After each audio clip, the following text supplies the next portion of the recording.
నేను ఇటీవల విడుదలైన జూనియర్ సివిల్ జడ్జ్ ఫలితాల్లో ఎంపికైనందుకు నాకు చాలా సంతోషంగా ఉంది. మొదటి నుంచి లా అంటే కొంచెం ఆసక్తి ఉంది.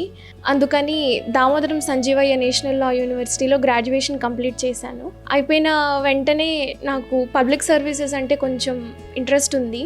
లాలోనే ఉండాలి అని అనుకొని ఇది మొదలుపెట్టాను.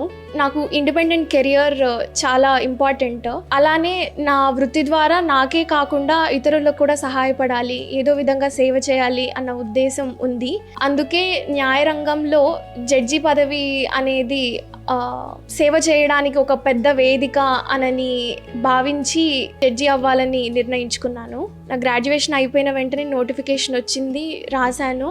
దానిలో మొదటి నోటిఫికేషన్లోనే సెలెక్ట్ అవ్వడం నాకు చాలా ఆనందంగా ఉంది.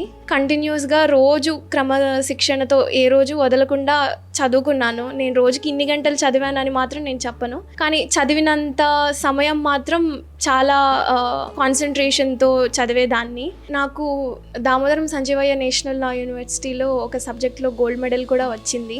లా చేస్తానన్నా, జడ్జిగా అవుతాను అన్నా కానీ అమ్మా నాన్న కానీ మా కుటుంబ సభ్యులు కానీ ఎప్పుడు నన్ను నిరుత్సాహపరచలేదు. అని ఎప్పుడు నేను ఏది చేయాలన్నా కానీ వారు నన్ను ప్రోత్సహించారు.